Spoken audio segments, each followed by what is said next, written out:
Coach, bonjour. Alors avant de parler de l'actualité qui est ce match contre Dunkerque et de voir un petit peu l'effectif, retour sur ce match de samedi. Ces 3 points, outre la valeur de gagner un derby, ces 3 points qui font énormément de bien au classement comptable et moral aussi.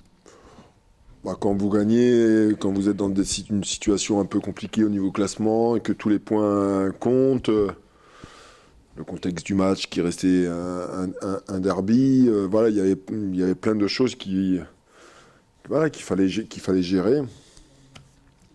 C'était 3 points importants pour les deux équipes, pas avec les mêmes objectifs, mais importants pour les deux équipes.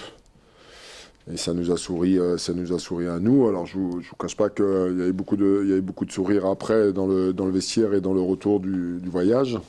On s'est revus dimanche matin à l'entraînement, il y avait une séance. Donc ça permet de mieux récupérer aussi. Mais la réalité des choses et la vérité des choses, c'est que 48 heures après, il y a un autre match qui arrive. Donc on évite, pas dire qu'on l'a effacé, on l'a apprécié à sa juste valeur, mais on est vite passé à autre chose et on est vite passé à demain. On dit que les victoires permettent de récupérer plus facilement, sauf que là, dans la temporalité, il y a que 3 jours. Et il y a eu une grosse débauche d'énergie. Quel est l'état des troupes, justement, à la veille de ce match ? L'état des troupes, on a passé beaucoup de temps en soins hier. Ça a duré toute la journée, entre le dimanche matin et le dimanche après-midi. À nouveau ce matin, là on va se revoir cet après-midi pour une petite séance assez légère. Il y a eu beaucoup de coups. Il y a un garçon comme Benji qui reste incertain demain.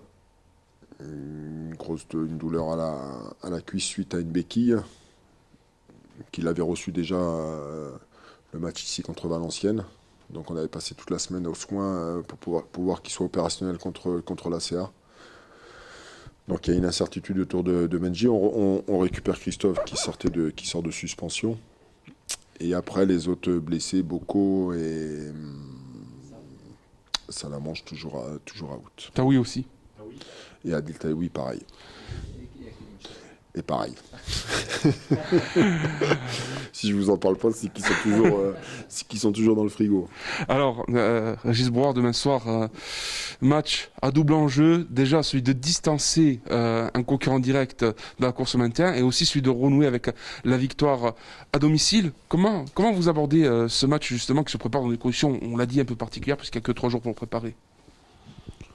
Ouais, alors tous les matchs à domicile, on a la sensation de se répéter. Et moi le premier, de dire tout le temps, il est important de retrouver le goût de la victoire à domicile. Les 3 points sont importants. Là, on ne peut pas nier que demain, ça reste quand même un événement particulier.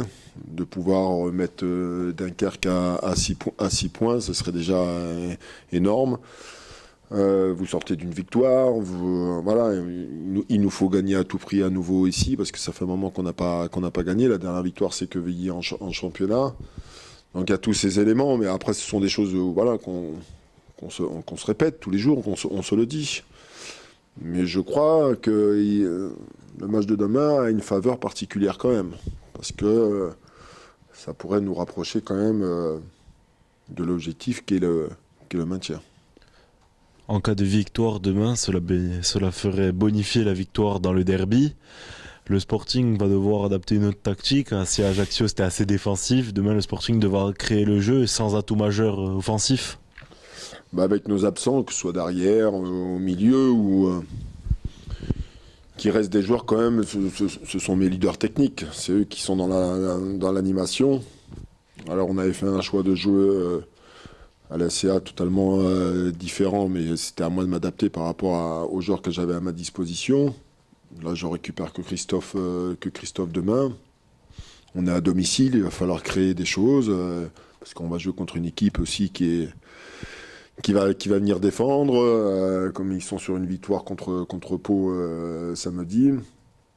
Donc voilà, c'est à moi de trouver une solution, ou des solutions, mais le match il sera totalement différent de la CA, ça c'est vrai.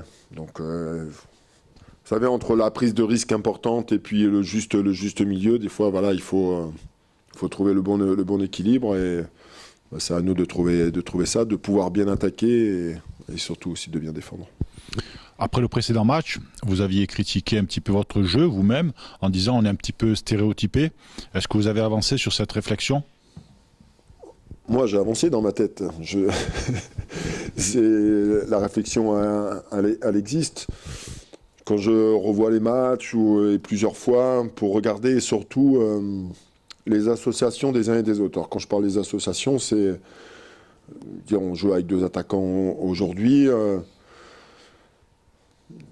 Comme j'ai pu leur dire en faisant des retours sur les matchs,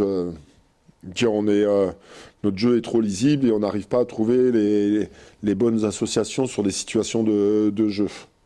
Donc maintenant, est-ce que c'est parce qu'on manque d'espace? Est-ce qu'on les crée beaucoup moins? Est-ce qu'il y a beaucoup de moins de mouvements sans le ballon? Est-ce qu'un de mes attaquants prend beaucoup trop de place par rapport à l'autre?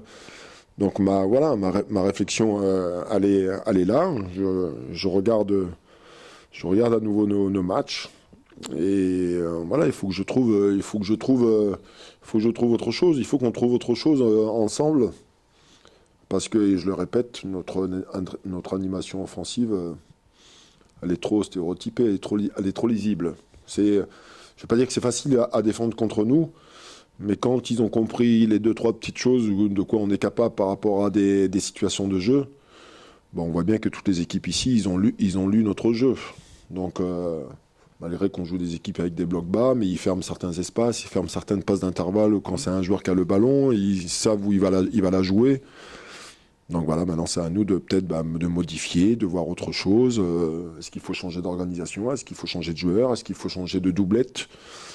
Moi je parle dans l'animation offensive, je pense que la doublette est importante aussi. Donc il faut qu'il soit un petit peu plus complémentaire.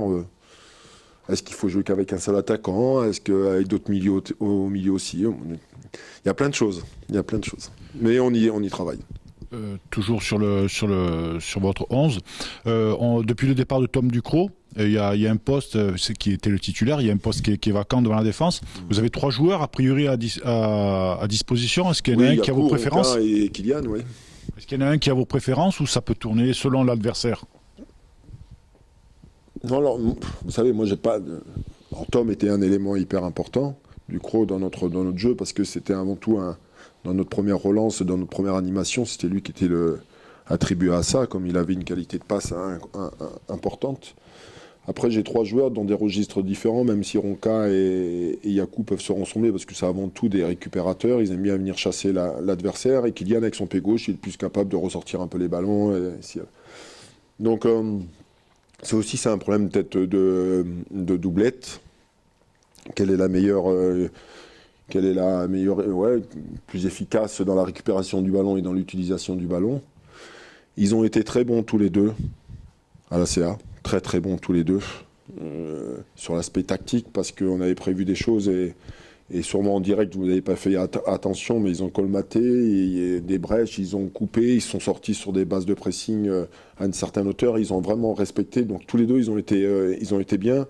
On sent bien que Kylian est un petit peu plus... son jeu est un petit peu plus sous l'impulsion parce qu'il est un petit peu plus dynamique que Ronca. Donc, de préférence, non, mais c'est la doublette. Alors après, on peut peut-être changer aussi les choses. Il y en a un qui peut jouer un petit peu plus haut, il y en a un qui peut jouer un petit peu plus bas aussi. Voilà, ça fait partie aussi de la réflexion. Un dernier mot, coach, de mon côté. Est-ce que vous avez rehaussé la barre de points nécessaire pour aller chercher le maintien? Parce qu'on voit que ça avance vite derrière, y compris quand vous gagnez. Ouais, alors moi j'ai toujours dit à 40 points, ça devrait suffire cette année. J'ai regardé les 3 dernières saisons. À 40, à une certaine période, ça a suffi, mais à 40, ça n'a pas suffi à d'autres. Ça a pu suffire aussi à 39. Et puis le dernier championnat, il fallait 42 pour se maintenir. Je vois que toutes les équipes qui sont dans notre situation, tout le monde s'accroche. Mais il y a d'autres équipes au-dessus, comme Niort, par exemple, qui étaient à 35 points et qui sont sur 6 défaites d'affilée. Maintenant, ils sont autant concernés que nous que pour le maintien. Donc, quand vous avez beaucoup d'équipes, on est pratiquement 8 équipes à être concernées par le maintien. Toutes ces équipes vont se rencontrer. Donc, il y a automatiquement des équipes qui vont perdre des points. Donc je reste convaincu qu'à 40, ça peut suffire. Il en faudra peut-être 41, il en faudra peut-être aussi 39, j'en sais rien. Je vais rester sur ma réflexion à moi, parce que j'ai regardé tous les matchs de toutes les journées. On se joue tous, on se rencontre tous. Donc voilà, ça peut peut-être suffire, mais il faudra peut-être les fameux 42, parce qu'à 42, vous êtes certain de vous maintenir.